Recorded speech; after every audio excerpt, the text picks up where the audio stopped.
लुज़ान की बात, मुआहिदा लुज़ान जिसका बड़ा जिक्र हो रहा है। 100-year-old Treaty of Turkey in 1923. President Recep Tayyip Erdogan, he brought up the Treaty of Lausanne.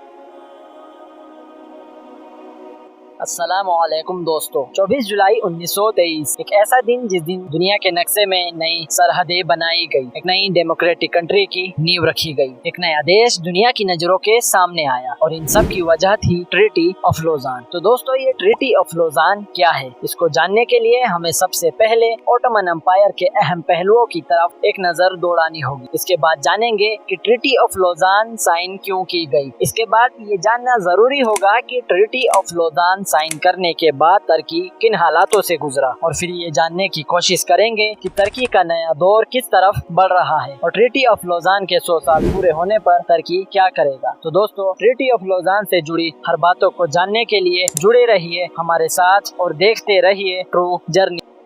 Ottoman empire, जिसने 5 मिलियन स्क्वायर किलोमीटर के एरिया में करीब 600 सालों तक अपना परचम फहराए रखा। ये दुनिया की तारीख का एक शानदार वक्त था, लेकिन फिर फर्स्ट वर्ल्ड वार में ऑटोमन एम्पायर को बड़ा नुकसान उठाना पड़ा। अब यहाँ सवाल ये पैदा होता है कि खिलाफत उस्मानिया फर्स्ट वर्ल्ड वार में क्यों और किस तरह शामिल हुई। फर्स्ट वर्ल्ड वार की शुरुआत तक ऑटोमन एम्पायर जंग में शामिल नहीं हुई थी, क्योंकि ऑटोमन एम्पायर के सुल्तान यानी सुल्तान महमद फाइव किसी गैर की जंग में शामिल नहीं होना चाहते थे। लेकिन इनकी आर्मी का एक ऑफिसर जिसका नाम अनवर पाशा था, इसका मानना था कि अगर उस्मानी सल्तनत फर्स्ट वर्ल्ड वार में शामिल हो जाएं तो ये यूरोप से वो इलाके वापस ले सकते हैं जो इन्होंने बल्कान की पहली और दूसरी जंग में गंवाए थे। और इसी सोच के साथ इसने एक खतरनाक चाल चली। इसने जर्मनी की जंगी जहाजों में उस्मानी झंडे लगवा के रशिया की बंदरगाह सेवास्तोपोल पर बमबारी करवा दी। इस हमले को देखते हुए रशिया ने ऑटोमन एम्पायर के ऊपर जोरदार हमले कर दिए और फिर ऑटोमन एम्पायर को अपने डिफेंड के लिए सेंट्रल पावर्स की तरफ से जंग में शामिल होने का ऐलान करना पड़ा। लेकिन 1918 में सेंट्रल पावर्स को एलाइट के आगे घुटने टेकने में मजबूर होना पड़ा और फिर 10 अगस्त 1920 को खिलाफत उस्मानिया और एलाइट पावर्स के बीच एक ट्रीटी साइन की गई, जिसे ट्रीटी ऑफ सेवरेन नाम दिया गया। हालांकि इसे कभी भी पूरी तरह लागू नहीं किया गया,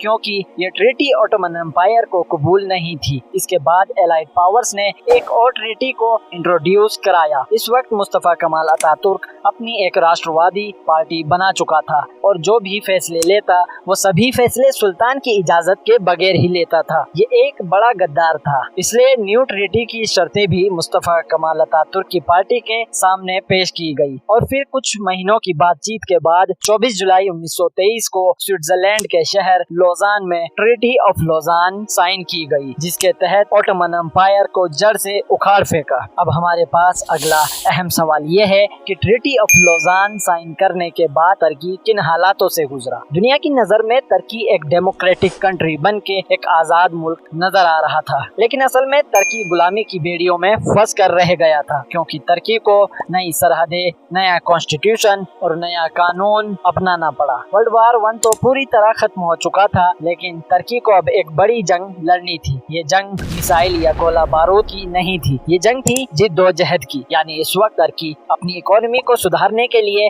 मुश्किलात का सामना कर रहा था, क्योंकि ट्रीटी ऑफ लौज़ान के जरिए तुर्की को इस तरह जकड़ लिया गया था कि ये अपनी बंदरगाह में आने वाली बाहरी शिप से टैक्स वसूल नहीं कर सकता था और न ही अपने देश में ऑयल ड्रिलिंग कर सकता था। ये पाबंदियां तुर्की की तरक्की के आड़े आ रही थी। और फिर वक्त बीतता रहा और तुर्की धीरे धीरे ही सही लेकिन अपनी कामयाबी की तरफ कदम बढ़ाता रहा और 2002 तक इसकी कुल जीडीपी 24,025 US डॉलर तक पहुंच चुकी थी। लेकिन तुर्की एक ऐसे पॉलिटिकल लीडर की तलाश में था जो कि अपनी उन रियाया को जिंदा करे जो ऑटोमन एम्पायर के दौर में थी। और फिर 2003 में तुर्की की आवाम का ये इंतजार भी खत्म हुआ, क्योंकि 2003 में रजब तैयब अर्दोगन तुर्की के प्राइम मिनिस्टर चुने गए और 2017 तक ये इसी तरह बरकरार रहे। लेकिन मौजूदा दौर में अर्दोगन तुर्की के प्रेसिडेंट है, क्योंकि 2017 में कॉन्स्टिट्यूशनल चेंजेस के चलते तुर्की में प्राइम मिनिस्टर की पोस्ट को हटा करके प्रेसिडेंशियल पोस्ट को फर्स्ट प्रायोरिटी दी गई। इसके बाद तुर्की में 2018 में प्रेसिडेंशियल इलेक्शन हुए और अर्दोगन को जीत हासिल हुई और हाल ही में 25 मई में हुए प्रेसिडेंशियल इलेक्शन में अर्दोगन को एक बार फिर जीत का ताज पहनने का मौका मिला। तो आइए अब बात करते हैं कि 24 जुलाई 2023 जब ट्रीटी ऑफ लौज़ान के 100 साल पूरे हो जाएंगे तो तुर्की क्या करेगा? तुर्की अपने बंदरगाह में आने वाली बाहरी शिप से टैक्स वसूल कर सकेगा, जो कि इसकी इकोनॉमी को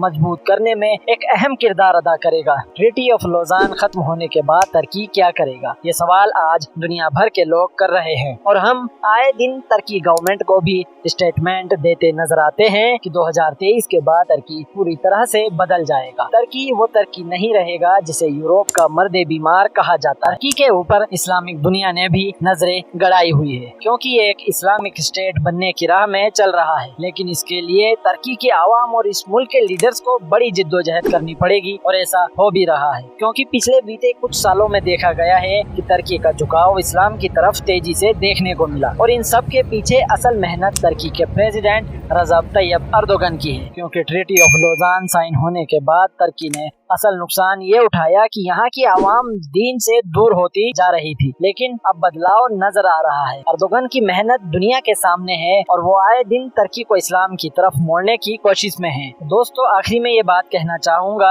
कि जो गलतफहमियां लोगों के बीच फैली हुई है कि ट्रीटी ऑफ लौज़ान खत्म होने के बाद अर्दोगन खिलाफत उस्मानिया को कायम करने जा रहे हैं, तो ये सरासर गलत है। 2023 के बाद तुर्की क्या करेगा और क्या नहीं करेगा ये हमने आपको बता दिया, लेकिन कुछ खास बातें ऐसी है जो कि तुर्की ने इंटरनेशनल लेवल में बयान नहीं की। तुर्की के ये सभी एक्शंस हमें ट्रीटी ऑफ लौज़ान खत्म होने के 1 से 1.5 साल के अंदर ही देखने को मिल सकते हैं। तो दोस्तों, ट्रीटी ऑफ लौज़ान के मुतालिक ये कुछ खास बातें थी जो कि हमने आपके साथ शेयर की। अगर हमारी वीडियो पसंद आई हो तो कमेंट करके जरूर बताइएगा और चैनल को सब्सक्राइब करना न भूले। अब हम आपसे लेना चाहेंगे इजाजत, तब तक अपना ढेर सारा ख्याल रखिएगा। अस्सलामु अलैकुम।